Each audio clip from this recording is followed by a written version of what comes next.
It's time to start officially previewing the 2025 college football season. That means our schedule preview projected record series that is going to be beginning this week. So we go through all the Power 4 teams, we go through their schedule, break it down, and then give you a projected record based off of that schedule. Well, before we do that, we have to put these teams into tiers because that's how we use how our formula works. It all depends on where these teams are in terms of tiers. And so I'm going to show you what these tiers are going to look like. These are kind of way too early tier rankings. We're going to have 6 tiers. And again, I'll break it all down for you. Before we get to that, though, just really quickly, I do have memberships now available on this channel. Check it out. Become a member. You can get early access to videos, member shout outs, exclusive posts, exclusive polls. So we're going to have, when we do our predictions, we're going to have our members vote on the records for different teams, and that will be in the video. I will share what the members had to say about those teams, so you can get involved in a lot more. Just check it out. Members now available here on the channel. Memberships now available here on the channel. So again, the tiers for this year, the way we're doing them, I went with the tier rankings from the end of last year. So if you missed that, I did a video kind of the end of the year tier rankings. There were actually 8 tiers. Well, tier 2 was really small, and the tier at the very bottom was very small. So we combined tier 2 and 3, and we combined tiers 7 and 8. Put all those teams together, got it down to 6 tiers. And then as we look ahead to 2025, I only moved teams. I left teams alone, or I moved them up 1 spot or down 1 spot based off of what they've done in the transfer portal, kind of the very early expectations for these teams. And most teams really didn't move because this is, again, a very conservative approach to getting a projected record. And if you're new to the channel, we've done this every year. You can go back and kind of see how we've done it in the past. But yeah, it's based off of, the history of these programs, the coaches that are there. If a team was not very good last year, but they've got a really good coach, they got talent on the roster, we expect them to be better, or they were really active in the transfer portal. So things like that, that's how we wound up moving teams up or down 1 tier. But most teams actually stayed the same, and actually our top tier, our number 1 tier, did not change at all. So we've got Ohio State, Notre Dame, Texas, Penn State, Oregon, and Georgia. These were the teams that finished out last year in that top tier. And I just didn't really see any team below this tier that has done enough this offseason to, in my opinion, be in this top tier. And some of these teams you do question, will they be top tier teams next year? Ohio State's going to lose a lot. Notre Dame lost their starting quarterback. Georgia's got a lot of questions. So all of these teams do have questions. I feel like Texas and Penn State are the 2 teams that probably have the fewest questions because they've got their quarterbacks coming back. Of course, Arch Manning didn't start all last year, but he does have experience, and I think we know he's at least going to be a pretty good quarterback. So those teams, if you really wanted to break this thing down into more tiers, I could see you putting Texas and Penn State actually in that top tier, and then these other teams in tier number 2. But if you look at the Vegas odds, these 6 teams have the best odds.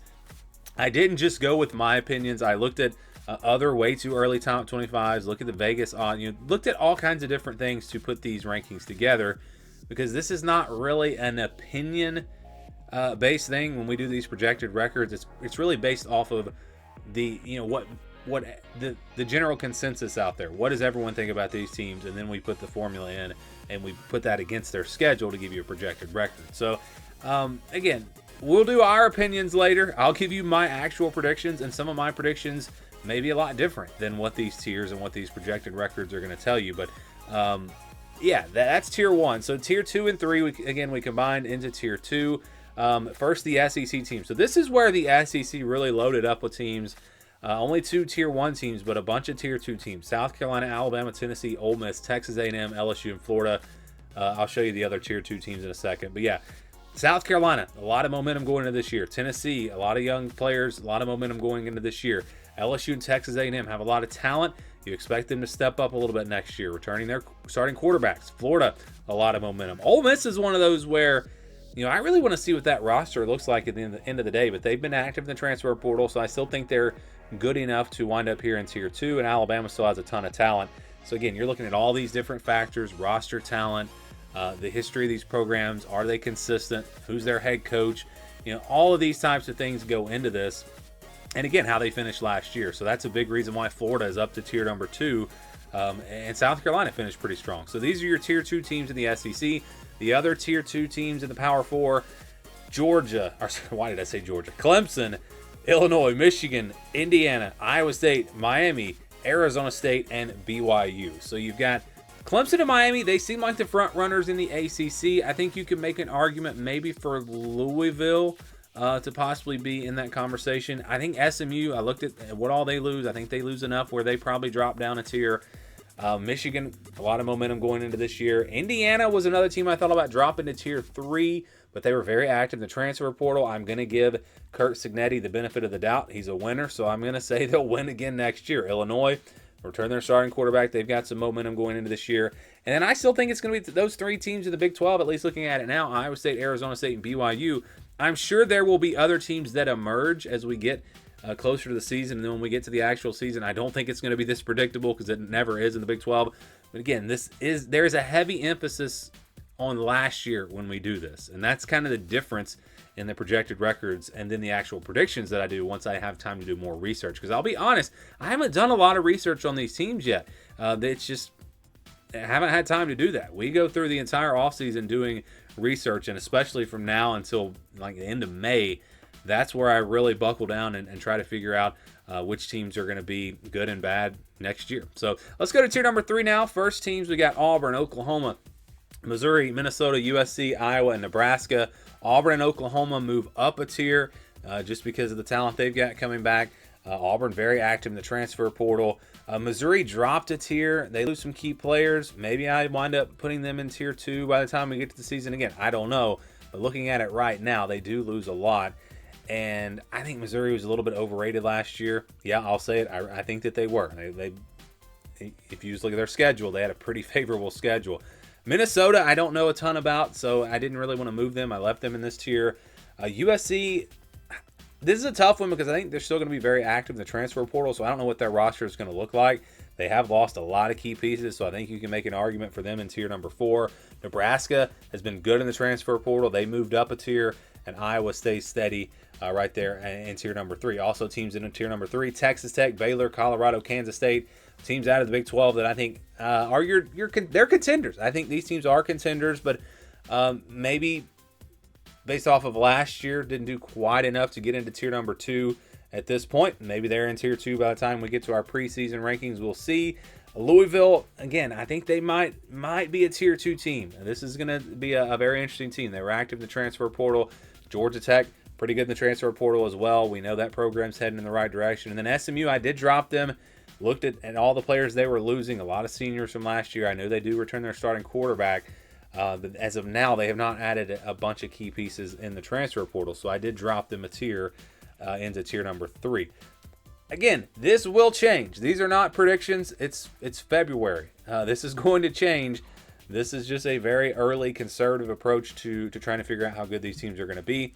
You go to tier number 4 now. You got North Carolina, Virginia Tech, Virginia, and Syracuse, and also Pitt out of the ACC. So 5 ACC teams in this tier. Arkansas and Vanderbilt out of the SEC. And then also in tier 4, we got Michigan State, Kansas, Utah, Washington, Wisconsin, UCLA, and TCU.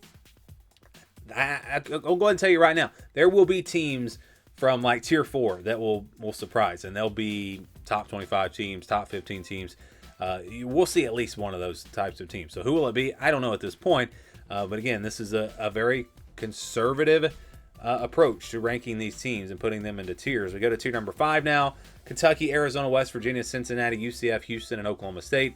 Like Oklahoma State and Arizona, you expect them to bounce back. They moved up a tier.